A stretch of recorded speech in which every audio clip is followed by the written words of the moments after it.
নমস্কাৰ আপোনালোক সকলোকে পুনৰবাৰ আপোন চৰ অন্য এটা ভিডিঅ' লৈ স্বাগতম জনাইছো। আপোনাকো কেতিয়াবা নহয় কেতিয়াবা কিবা কাৰণত থানালৈ মাতিব পাৰে। তো আপুনি বাৰু থানালৈ গৈ পাইছে নে নাই পোৱা কমেন্ট সেকশনত জনাওকচোন। তো আপোনালোককো যদি কেতিয়াবা কিবা কাৰণত ধৰি লওক থানালৈ মাতে, তো থানালৈ যোৱাৰ আগত আপোনালোকে এই দুটা কথা মনত ৰাখিব, কিন্তু নহলে আপোনালোক সমস্যাত পৰিব পাৰে। তো কোনোবা যদি পুলিচ প্ৰশাসনৰ ফালৰ পৰা এই ভিডিঅ'টো চাই আছে, মই কেৱল এই ভিডিঅ'টো মানুহৰ জেনেৰেল নলেজৰ কাৰণেহে প্ৰস্তুত কৰিছোঁ। তো আপোনাকো যদি কেতিয়াবা কিবা কাৰণত, সেয়া অপৰাধজনিত কাৰণতেই হওক বা অন্যান্য কিবা কাৰণত যদি আপোনাক থানাৰ পৰা ফোন কলৰ জৰিয়তে মাতে বা আপোনাক যদি ঘৰলৈ এৰেষ্ট কৰিবৰ কাৰণে আহে, তেনেহ'লে এই দুটা কথা আপোনালোকে জানি লওক, নহ'লে কিন্তু আপোনালোকে বিপদত পৰিব পাৰে। আৰু অধিকাংশ মানুহ এই দুটা কথা নজনাৰ কাৰণেই বিপদত পৰিব লগা হয়। তো আজিৰ ভিডিঅ'টো আপোনালোক সকলোৰে কাৰণে এটা কমন জেনেৰেল নলেজৰ ওপৰত ভিডিঅ'টো প্ৰথমৰ পৰা শেষলৈকে চাই থাকিব। মই শ্ৰী পাঞ্জি গগৈ, আপোনালোকে চাই আছে আপোন শ্বৰ্টছ। আহক আৰম্ভ কৰোঁ আজিৰ ভিডিঅ'। আগবাঢ়িছোঁ আজিৰ খবৰটোৰ ফালে। তো আপুনি নজনাকৈয়ে কেতিয়াবা আপোনাৰ অপৰাধ হৈ যাব পাৰে।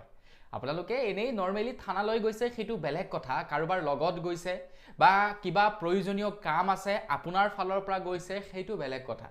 কিন্তু আপুনি নজনাকৈ যেনিবা কিবা এটা অপৰাধ কৰি দিলে বা আপুনি জানি বুজিও কিবা এটা সৰু অপৰাধ কৰি দিলে,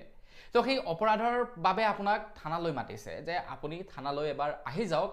আপুনি এই কামটো কৰাৰ বাবে আপোনাৰ ওপৰত FIR ৰুজু কৰা হৈছে, তো আপুনি থানালৈ এবাৰ আহিব।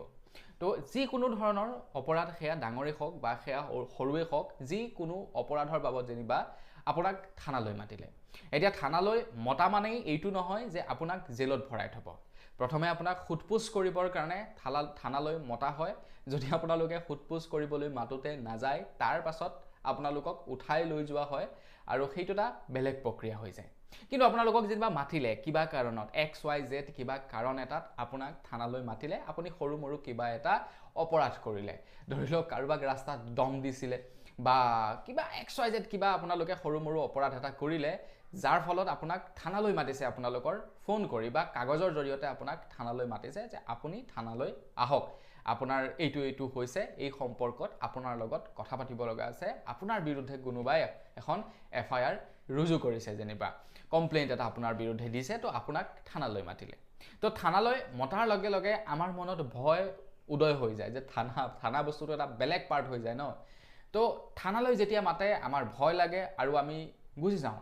যে আমি যদি নাযাওঁ মাতিলেই তাৰ পাছত পুলিচে বেলেগ একশ্যন ল'ব পাৰে, গতিকে আমি গুচি যাওঁ, থানালৈ গুচি যাওঁ। গতিকে সেই ভুলটো আপোনালোকে নকৰিব। থানালৈ যদি আপোনাক কিবা অপৰাধজনিত কাৰণত মাতে, তো আপোনালোকে অকলে নাযাব। সেই অপৰাধটো সৰুৱেই হওক বা ডাঙৰেই হওক, সেইটো কথা নহয়। যি অপৰাধ নহওক কিয়, যিকোনো কাৰণত যদি আপোনালোকক থানালৈ মাতে, তেনেহ'লে আপোনালোকে কেতিয়াও অকলে নাযাব। এইটো সদায় মনত ৰাখিব। আপোনালোকে পাৰিলে লগত এজন এডভকেট লৈ যাব বা আইনৰ বিষয়ে অভিজ্ঞ কোনোবা এজন ব্যক্তিক লৈ যাব। কিয় বাৰু আপোনালোকে জানেনে? ধৰি লওক আপোনালোকে থানালৈ গ'ল, থানালৈ যোৱাৰ পাছত আপুনি আইনৰ বিষয়ে বৰ বিশেষ নাজানে, তো আপোনাক সোধপোছ কৰিবৰ কাৰণে আৰক্ষীয়ে মাতিব আপোনাক থানালৈ। তো মতাৰ পাছত হয়তো আপোনালোকক সোধপোছ কৰাৰ পাছত তৎকালীনভাৱে আপোনাৰ ওপৰত FIR ৰেজিষ্টাৰ্ড কৰি আপোনাক পুলিচ জিম্মাত লৈ ল'ব পাৰে, অৰ্থাৎ পুলিচ কাষ্টাডিত লৈ ল'ব পাৰে আৰু আপোনাক হাজোতলৈ প্ৰেৰণ কৰিব পাৰে। গতিকে আপোনালোকে সেইভাৱে পৰাপক্ষত এজন উকিলক লৈ যাব, এজন এডভকেটক লৈ যাব আপোনাক যেতিয়া থানালৈ মতা হয়। কাৰণ তেওঁলোকে সকলোবিলাক ধাৰাৰ বিষয়ে জানে, যে কোনটো ধাৰাত আপোনাক এৰেষ্ট কৰিব পাৰে, কোনটো ধাৰাত এৰেষ্ট কৰিব নোৱাৰে, সকলোবিলাক তেওঁলোকে জানে। তো এনেকুৱা কিবা হয়তো আপুনি অপৰাধ কৰিব পাৰে, যিটো অপৰাধত আপোনাক থানাত জেলত ভৰাব নোৱাৰে, কিন্তু তেওঁলোকৰ ফালৰ পৰা সোধপোছৰ নামত আপোনাৰ ওপৰত FIR ৰুজু কৰি আপোনাক জেলত ভৰাব হাজোতলৈ প্ৰেৰণ কৰিব পাৰে। গতিকে তাৰ পৰা বাচিবৰ কাৰণে যিহেতু এডভকেটে সকলোবিলাক কথা জানে, তো তেখেতক লৈ যাব লাগে, যাতে নিজৰ সেফটি হয়, যাতে আপুনি বিপদত নপৰে। তাৰ কাৰণে পৰাপক্ষত এজন এডভকেটক অৰ্থাৎ উকিলক লৈ যোৱাটো বহুতেই ভাল। দ্বিতীয়টো হৈ গ'ল, আপোনাক থানালৈ মতাৰ পাছতেই আপোনাক যদি কিবা কাগজত সাইন কৰিবলৈ কয়, আপুনি কাগজখন পোৱাৰ লগে লগে সাইন কৰি নিদিব। প্ৰথমে আপুনি কাগজখন পঢ়ি চাব যে তাত কি কি লিখা আছে।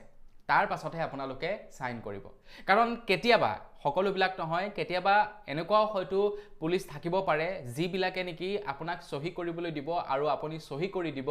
সেইখন এখন কনফেছনো হ'ব পাৰে মানে আপোনাক যিটো কাৰণত থানালৈ মতা হৈছে সেই কামটো যে আপুনি কৰিছে তাৰ আপুনি স্বীকাৰ কৰাৰ হয়তো কাগজ হ'ব পাৰে গতিকে সেই কামটো আপোনালোকে কেতিয়াও নকৰিব থানালৈ মতাৰ পাছত কিবা কাগজত যদি আপোনাক সাইন কৰিবলৈ কয় তেতিয়া আপুনি ভালদৰে পঢ়ি ল'ব কাগজখন যে কাগজখনত কি লিখা আছে আৰু আপুনি যদি ভালদৰে বুজি নেপায় যেহেতু তাত কিছু ধাৰা ধাৰা কিবা কিবি লগাই ৰাখিব পাৰে তো সেইভাবে এডভোকেটজন লৈ যোৱাটো বহুতেই দৰকাৰ কাৰণ তেখেতলোকে ভালদৰে বুজি পায় যে কোনটো ধাৰা লগাইছে কি অপৰাধত এই ধাৰাটো লগায় কিয় আপোনাৰ ওপৰত লগাইছে সকলোবিলাক তেখেতে জানিব আৰু সেই হিচাপত আপুনি সাইনটো কৰিব পাৰিব গতিকে থানালৈ যোৱাৰ পাছত যদি আপোনাক কিবা কাগজত সাইন কৰিবলৈ কয় যে এটা সাইনটো কৰি দিয়া তো আপুনি ভালদৰে পঢ়ি যাব প্ৰথমে যে কি লিখা আছে হয়তো যেটো অপৰাধ আপুনি কৰা নাই সেই অপৰাধৰ হয়তো আপুনি স্বীকাৰো কৰি থৈ আহিব পাৰে সাইনটো কৰি আৰু একবাৰ সাইন কৰা মানে কি আপুনি স্বীকাৰ কৰা যে সেই কামটো হয় মই কৰিছো গতিকে যেটো কাম আপুনি কৰা নাই তাৰ বাবদ আপুনি সাইন কিয় কৰিব প্ৰথমে আপুনি পঢ়ি যাব তাত কি লিখা আছে যদি দেখা পাইছে নহয় এইখন এখন কনফেছন হে তাত আপুনি সাইন কৰাৰ পৰা বিৰত থাকিব ফিল্ম বিলাকত সাইন নেছাই সাইন কৰো ইধাৰ সাইন কৰো পুৰা মাৰপিট কৰে তো সাইন নকৰে মানে সেইটোৱে মেইন কথাটো কনফেছনখনত সাইন কৰাৰ আগত ভালদৰে পঢ়িব লাগে এডভোকেট নহালৈকে কোনো ধৰণৰ কথা বতৰাৰ উত্তৰ দিয়াটো মানে বেয়া কথা কাৰণ কি পাকত কেনেকুৱা ধৰণৰ কি ধাৰা আছে সেইবিলাক আমি বৰ বিশেষ নাজানো আপুনি জানো ধাৰাবিলাকৰ বিষয়ে বিএনএছৰ বহুত ধাৰা আছে বহুতো আইপি সেকশন আছে তো এইবিলাকটো আমি বৰ বিশেষ নাজানো গতিকে সেইবিলাকৰ কিবা এটা ধাৰা যদি লগাই থৈ দিয়ে তো আমিতো সেইবিলাকৰ বিষয়ে একো নাজানিম গতিকে সেইবিলাক জানে কোনে এজন এডভোকেটে আৰু এডভোকেটজনক সেই কাৰণেই থানালৈ যোৱাৰ আগত লৈ যাব লাগে তো আপুনি যদি এনে কিবা নৰমেল কামত গৈছে আপুনি কিবা এটা বিশেষ তইলে বৰ বিশেষ ই কাম নহয় আপুনি হৰুহুৰা কিবা এটা কামত লক কৰিবলৈ গৈছে সেইটো পাছৰ কথা কিন্তু আপোনাক যদি খুটফুস কৰিবলৈ বুলি মাতে আপোনালৈ লেটাৰ পঠায় ফোন কলৰ জৰিয়তে মাতে তো তেতিয়া আপুনি অকলে নাযাব যদি সাইন কৰিবলৈ কয় কৰবাত তেতিয়া আপোনালোকে সাইন নকৰিব এনেকুৱা বহুতো আমি কেছ দেখো বছৰ বছৰ ধৰি কেছ চলি থাকে তাৰ পাছত গৈ তেওঁলোক নিৰ্দোষী বুলি প্ৰমাণ হয় এতিয়া তেওঁলোকে নিৰ্দোষী বুলি প্ৰমাণ হল ঠিকে আছে কিন্তু এই ইমানখিনি বছৰ যে তেখেতৰ লোকসান হল সেইখিনি কোনে ঘূৰাই দিব কোনেওটো ঘূৰাই দিব নোৱাৰে গতিকে সেই কাৰণত আপোনালোকে সাইন কৰাৰ পৰা বিৰত থাকিব আৰু লগতে পুলিচে মাতিলেই আপোনালোকে দৌৰি নাযাব লগত এজন এডভোকেট লৈ যাব যাতে আপোনাৰ সুবিধা হয় সেই বুলি পুলিচে মতাৰ লগে লগে নোযোৱাকে নাথাকিব আকৌ সেইটোটা বেলেগ কথা মতাৰ পাছতো যদি আপুনি নাযায় তেতিয়া আপোনাৰ ওপৰত আকৌ তেওঁলোকে বেলেগ একচন লৈ ল'ব তো হেহে মতাৰ লগে লগে যাব কিন্তু লগত পাৰিলে এজন এডভোকেট লৈহে যাব বা আইনৰ সম্পৰ্কে জনা কোনো এজন ব্যক্তিক লৈ যাব তো বন্ধু বান্ধৱীসকল বস আজিৰ ভিডিঅ'ত জনাবলগীয়া খবৰ ইমানটোৱে আছিল খবৰটোৰ সম্পৰ্কে জানি কেনে পালে আপোনালোকে কমেন্ট সেকশনত জনাব যদি ভাল লাগিলে লাইক এটা কৰি থৈ যাব চেনেলটো সাবস্ক্ৰাইব কৰা নাই সাবস্ক্ৰাইব তো কৰি ল'ব পুনৰ এটা ভিডিঅ' লগ পাই বিদায় মাগিছো ধন্যবাদ জয়